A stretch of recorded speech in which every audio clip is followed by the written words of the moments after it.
سلام البنات، كي دايرين؟ لاباس عليكم؟ نتمنى تكونوا بخير وعلى خير. نتوما كتشوفوا هذا الفيديو اليوم ان شاء الله غادي نقدم معكم واحد الجدول غذائي اللي نتمنى ينال اعجابكم. وقبل ما نطرقوا لهذا الموضوع هذا كنطلب منكم تهبطوا ديروا لايك واشتراك، ومرحبا الف مرحبا بكم في القناه ديالي، وشكرا لكم بزاف على التفاعل ديالكم مع الفيديو الاخر اللي حطيت لكم. ان شاء الله غادي نحاولوا نديروا واحد النظام غذائي اللي يكون ما غاليش، اقتصادي، وفي نفس الوقت يتماشى مع جميع الفئات ومع جميع الناس، يعني العاملات، السيدات العاملات وربات البيوت، ونتمنى ينال اعجابكم. بالنسبه لهاد الاجندات ان شاء الله غادي نشاركهم معكم من بعد، كنقيد فيهم، يعني كنحاول نرتب افكاري. هادو الترتيب الافكار ديالي هذه حتى هي كنقيد فيها مثلا الجداول، جداول التنظيف وجداول الغذائيه. المهم نبداو على بركه الله، بسم الله. المهم البنات، الصراحه نحيدوا هاد المساعدات ديالي هنا، نحطهم هنا. دابا الهدف ديالنا البنات هو نعرفوا كيفاش ننظموا وقتنا. كنفيقوا دايخين، كنعسوا دايخين، ما عارفين شنو نديروا الصباح نبقاو نفكروا اشنو غنديروا الغدا. كاينين الناس اللي كيكونوا منظمين يعني الافكار ديالهم، ولكن عندنا المشتتات بزاف عندنا بزاف ديال المشتتات. غادي نحاولوا نديروا هذا الجدول هذا باش ننظموا به حياتنا وننظموا وقتنا ونستغلوا الوقت اللي بقى لينا حنا لروسنا. كيفاش يعني اللي غادي نديوها حنا في راسنا شويه. ملي كتكوني منظمه افكارك كتلقاي راسك عندك الوقت ديال الفراغ كثير باش ديري بزاف ديال الحوايج، ديري يعني الهوايات ديالك، ديري بزاف ديال الحوايج. المهم البنات غادي نبداو. بحال مثلا عندي هادشي كشخصي ديالي انا، مثلا النظام اللي غادي نتبع ان شاء الله، وان شاء الله كنحاول نطبقوا، بغيت نطبقوا معكم. المهم اللي عجباتكم الفكره نبدا نطبق معكم يعني الجداول الغذائيه في ارض الواقع، ونحفزوا بعضياتنا غادي نطبقها معكم. بالنسبه للاثنين انا عندي مثلا الافطار. عندي الافطار دايره خبز، يعني غادي ديري خبز ديال الدار اولا خبز ديال الزنقه، انت حره اللي جاتك سهله ديرها. وانا كنفضل خبز ديال الدار يكون خبز كامل بالقمح من الاحسن. عندي البنات هنا ديروا شي اومليت بيض مقلي وزيت الزيتون مع اتاي. هذا الشيء بالنسبه لنهار الاثنين. بالنسبه للغدا ديال نهار الاثنين، هذا الجدول اللي غادي نعطيكم انا بالنسبه لي انا، الزوج ديالي ما كيتغداش، قليل فين كيتغدى في الدار. وهذا الجدول راه ماشي غادي نتربطوا به، يعني نقدروا نبدلوه في اي وقت، نقدروا نبدلوا شي حويجات. الا بغينا نبدلوا الشهيوات راه غادي نبدلوهم. مثلا انا الزوج ديالي ما كيتغداش في الدار، كنكون غير انا وولدي مثلا، ولا ولادي بجوج. كنقدر ندير شي حاجه خفيفه في الغداء، لانني عارفه راسي عندي العشاء هو الاكله الرئيسيه. خاصني بالليل ندير عشاء اللي يكون زوين، عشاء مثلا اللي يكون متكامل. الغداء غادي نقدر ندير اي حاجه خفيفه، مثلا كبيتزا، او نقدر ندير قطنيه، نقدر ندير عدس، لوبيا، نقدر ندير مثلا نرافقها بحال هكا سلطه وشي فاكهه، تفاحه، بنانه، ليمونه، على حسب المواسم. يعني الفاكهه اللي كاينه في داك الموسم موجوده. ما عندكش فاكهه اختي خدي تميرات، خدي، ما عندكش بلاش كاع سلطه كافيه. بالنسبه للبنات الكوتي كيبقى واحد بالنسبه لينا حنا في، يعني في الناس اللي ما دايرينش الريجيم بطبيعه الحال بحالي غادي تقدروا ديروا الكوتي ديالكم، ديروا كيكه، تقدروا ديروا حريشه بالحليب مع قهوه بالحليب. كيما تقدري انت الا كنتي ما مسالياش مثلا تجيبي كرواسون من برا، ولا تجيبي مسيمنات من برا، ولا شي حاجه. وانا هادشي كنقول لكم كنتفاداو، نقتصدوا شويه، نديروا داكشي ديال الدار باش كيطلع لكم رخيص وصحي. هذه هي النظريه ديالتي انا. بالنسبه للعشاء البنات غادي ندير انا مثلا نهار الاثنين غادي ندير واحد الطاجين ديال الحوت، اما سردين الكواري اما بالحوت الابيض. داكشي اللي موجود عندي على قد الميزانيه ديالي غادي ندير اللي موجود عندي غادي نديرو، فهمتوني؟ غادي نرافق مع واحد السلطه اولا الشليضه كما كنقولوا حنايا، مع ديال الطماطم والخيار، ولا ديروه بالطماطم والفلفله، ولا غير اختي بالمطيشه والبصله بالدارجه المدرجه مطيشه وبصيله. وغادي ديروا اختي شي فاكهه في الليل، فاكهه اولا عصير. مهم الفاكهه ضروري خصها تكون داخله في الوجبات الغذائيه ديالنا، ما كانتش ماشي مشكل، لانه مع الظروف اللي كنعيشوا راه خصوصا غلاء الاسعار، الناس كيكون عندهم يعني مشكل في هذا الشيء. يلا كنتكافاو مثلا مع المصروف ديال الدار، المصروف ديال الوليدات، ولكن حاولوا على الاقل يعني الديسير راه ما غاليش بزاف، تفاح ما غاليش بزاف داكشي حاولوا تدخلوه في الجدول الغذائي ديالكم. مثلا نهار الثلاث غادي نديرو في الفطور الخبز وفرماج الجبن، يعني مربى، زيت الزيتون او زيت الزيتون او لا الزيتون الاسود. انا كنعطيكم اختيارات، اللي عندك في هادو ديريها، ما عندكش اختي غادي ناكل خبيز واتاي، عندي باني بداكشي اللي عندي داك النهار. ماشي بالضروري يكون عندي شي حاجه باش ندوز، غير حنا ضروري كنبغيو باش ندوزو. بالنسبه للوليدات انا عزيز عليهم الزيت، انا عزيز عليا الزيت العود مع الزيتون كحل كيحمقني. انا ملي كيكون الزيتون كحل والزيت ما كنقربش للفرماج ولا الكونفيتير ولا اي حاجه، ما كنقربش لها. المهم البنات بالنسبه للغدا ديالنا نهار الثلاث غادي يكون كما قلت لكم غدا ماشي رئيسي. الغدا عندنا حنايا ماشي رئيسي، الا قلت لكم الجدول كيتبدل. لكن الزوج ديالي غادي يتغدى في الدار وما خدامش هذاك النهار، كنديروا غديوه زوينه، وفي الليل يعني غادي نتوما غادي تقلبوا الجدول. الا كنتو الازواج ديالكم بالنهار كيكونوا كيتغداو في الدار وبالليل اللي ما كيكونوش غادي تقلبوا الجدول. الغدا غادي ديروه في العشاء والعشاء غادي ديروه في الغدا، فهمتوني؟ مهم البنات عندي كراطان بالبيشاميل اولا الكوزاميه وسلطه. هذيك الشليضه ضروري كنزيدوها، ما قديتيش اختي ديري شلاضه قطعي غير خياره وحطها في طبيسيل. طحني الخيار ديريه كليه بالعاشق، زيدي معاه شويه تاع السنيده الا بغيتي الحلاوه، بحالي انا كندير ضروري شويه ديال السنيده اختي.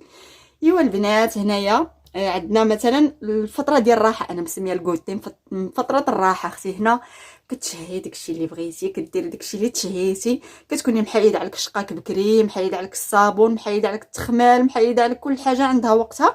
وان شاء الله يعني الفيديوهات القادمين غادي يكون فيهم تنظيم الوقت باش اختي الدار تولي تشقشق تشعل وما كايناش تماره وما تحسيش بالعذاب ديال التماره وما تبقايش مشطونه مع خصني ندير.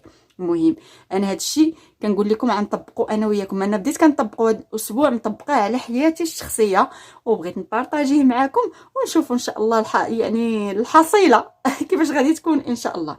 المهم البنات هنا فتره الراحه اختي غادي ندير واحد المسيمنات ولا بغيريرات مع كويس ساعات اختي نتهلا في راسي مع عسيله وندوزو للعشاء.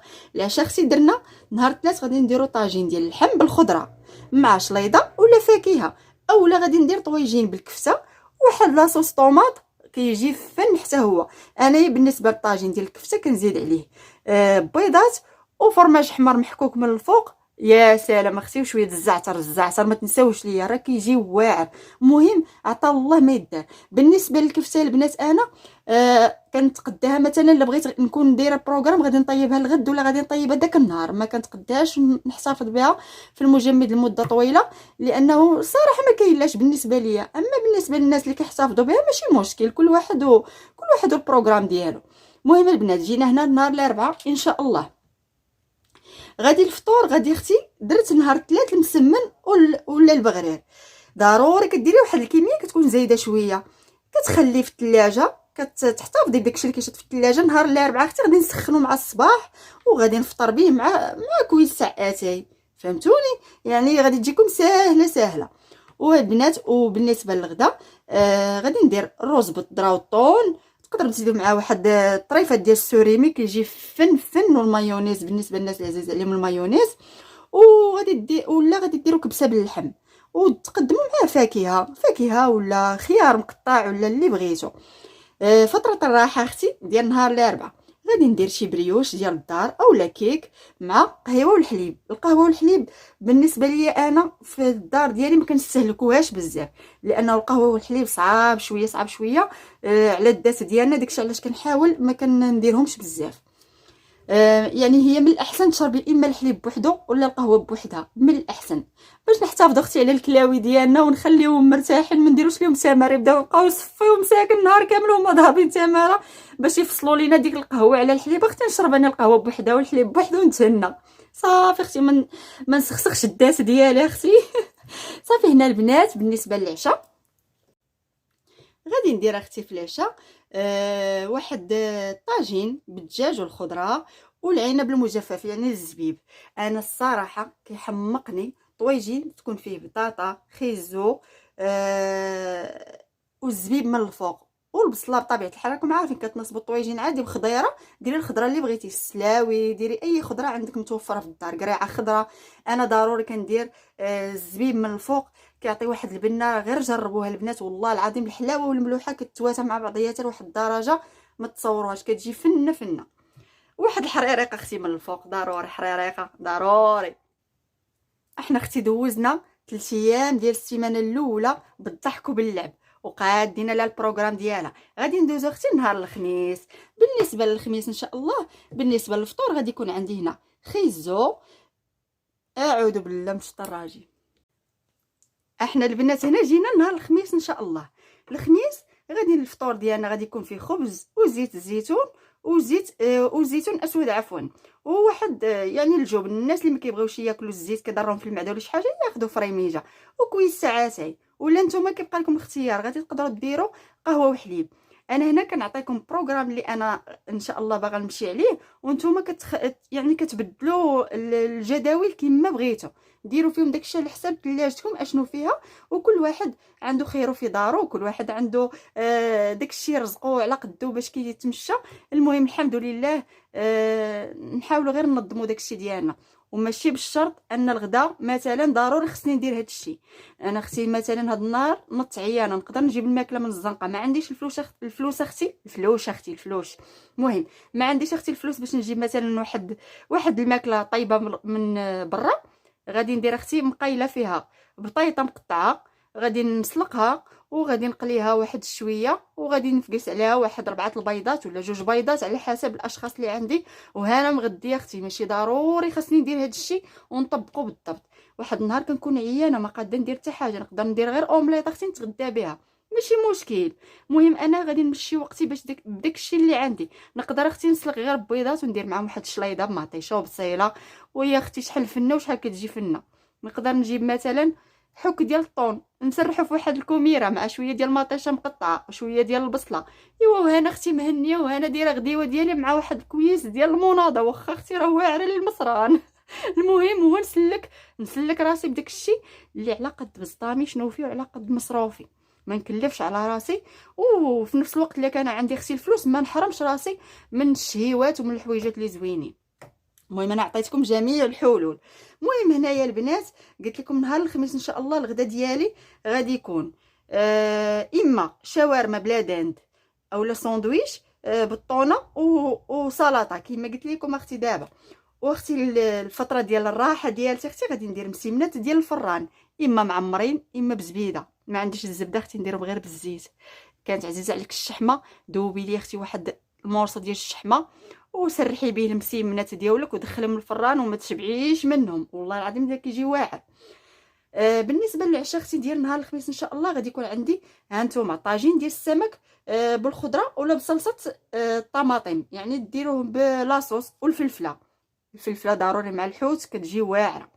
وديروا شي شليضه هكاك خفيفه وفاكهه ولا عصير. المهم درنا في اول اسبوع درنا طاجين ديال السمك، وغادي ندير بخصوصي انا كنسهل كل الاسماك يعني بواحد الوتيره اكثر من اللحوم والدجاج وداك الشيء. الصراحه السمك فيه الفوائد اكثر من اللحوم، وحتى الصراحه ملي كتاكلي كتبقاي مخففه وصراحه زوين بزاف. بالنسبه لنهار الجمعه اختي، ايوا نهار الجمعه اختي ان شاء الله وباذن الله قهوه وحليب مع الصباح ولا اختي اتاي ولا داكشي اللي بغيتي. المهم هادو كيبقاو غير اختيارات ديالي انا، وانت تقدري تبدليهم كما بغيتي.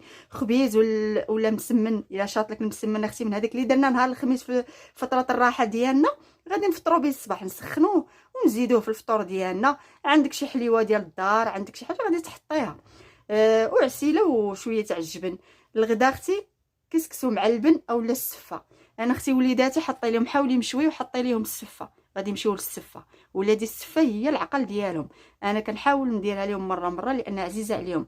كسكسو اختي الا كان الزوج ديالي غادي يكون غادي ندير كسكسو، ما كانش غادي يكون راني غادي ما نديروش، غادي ندير غير السفه ولا ندير شي حاجه خفيفه هكاك ندوز بها النهار ديالي. بالنسبه لفتره الراحه اختي غادي نديرو كيك اولا حريشات صغار مع اتاي.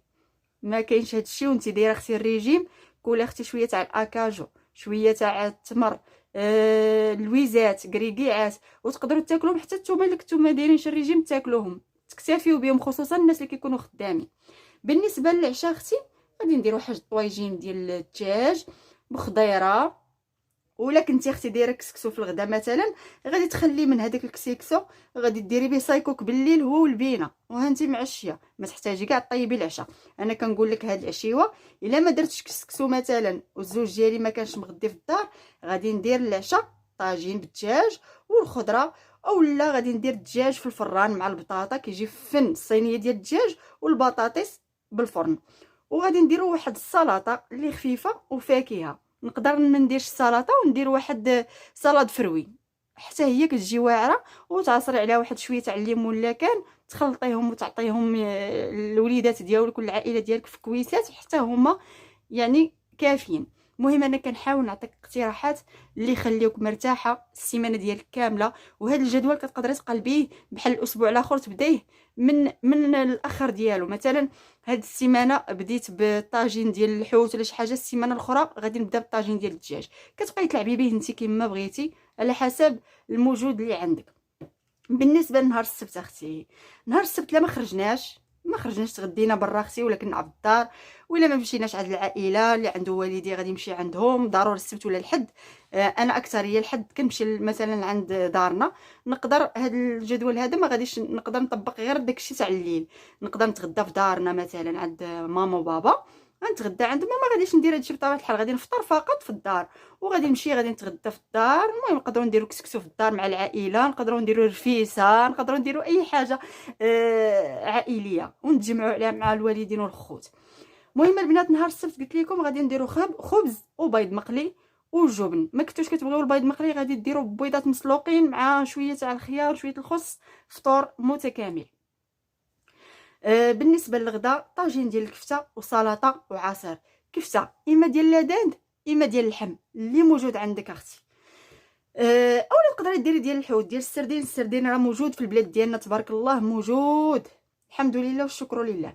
بالنسبه للسبت قلت لكم في فتره الراحه غادي ندير واحد الخبز ديال المقلات اللي هو البطبوط، غادي نقدر نخلي واحد النص ناشف ناكلو بالليل نتعشاو منه وكل شيء، وغادي نقلي واحد النسبه منه غادي نقليه في الزيت كيجي بحال البيني كيجي فن، وزيدي عليه واحد شويه تاع العسل من الفوق ولا شويه تاع السكر كلاصي الا ما عندكش العسل، ويا اختي وما تشبعيش منه.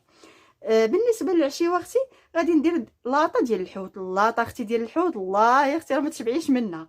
المهم لاطه ديال الحوت ولا او شوربه ديال البلبوله. الشوربه ديال البلبوله اختي ببصيله محكوكه، ولا تقدري ما كنتيش كتبغي البصله محكوكه وتجيك ديك البنه ديالها، ديري بصيله صغيره صينه نقيها ورميها في الماء ملي كيكون كيسخن، وزيدي عليه شويه ديال الحلبه، شويه ديال الزعتر، شويه ديال السانوج ومليحه وشويه البزار واختي، وخلي داك الماء مني يطيب وشويه الزيت البلديه في الماء، ديري هادشي وخلي الماء حتى كيطيب، وزيدي عليه ديك البلبوله متوسطه نقيها مزيان وزيديها على داك الماء مني يطيب ومليحه بطبيعه الحال، وحركي اختي كلشي وخليه يطيب حتى طيب البلبوله، راه كتجي واحد الشوربه اللي ما تشبعوش منها، فنه ولذيذه وصحيه. المهم نهار الحد بالنسبه للحد الا درنا اختي الشوربه ديال البلبوله بالليل ضروري كتشيط، والتميرات اختي معاها ضروري، من التميرات ركزوا لي عليهم التميرات. المهم البنات نهار الحد ان شاء الله غادي نفطر بداك البطبوط اللي بقى ليا من نهار السبت، البطبوط اللي خليته ناشف بطبيعه الحال باش ما يضركمش اختي قلبكم والمعده بالزيوتات. غادي نفطر بالطيبيطات مع شويه زيت الزيتون والزيتون الاسود اختي، راه كيجيو مع البطبوط كيحمقوا اختي واتاي. المهم نهار الغدا قلت لكم هادشي، نهار الحد مع الغدا ديالو الا كنت مثلا ما خرجتش ولا ما مشيتش لدارنا غادي ندير اما قطنيه اولا بيتزا، ولا غادي نتغدى مثلا على برا كيما قلت لكم، غادي نخرج مثلا نمشي عند والديا، ولا غادي نخرج لشي بلاصه انا ووليداتي والزوج ديالي الا كان مسالي راه غادي نخرجوا مثلا نتغداو على برا. المهم كيبقاو هادو احتمالات. بالنسبه للكوتي غادي ندير كرواسا او البريوش مع قهوه وحليب. الكوتي الاغلبيه كنديروا الا مشيت لدارنا كندير الكوتي في الدار عند ماما. بالنسبه لليل نقدر نكمل النهار عندهم وندير العشاء في الدار مثلا نديروه عند ماما، ويجي الزوج ديالي يتعشى معنا وعاد كنجيو للدار. والاغلبيه بحال هكا كنديروا الحريره المغربيه اختي، داكشي بلدي كنتجمعوا عليه العائله هذيك الجمعه ديال العائله الصراحه اللمه العائليه هي كلشي والله العظيم. حريره مغربيه مع شباكيه ومسمن او بطبوط وتميرات. التميرات ضروري اختي سطروا عليا ديك التميرات. المهم هنا كيكون الجدول الغذائي ديالي ديال الاسبوع كامل كملته معاكم.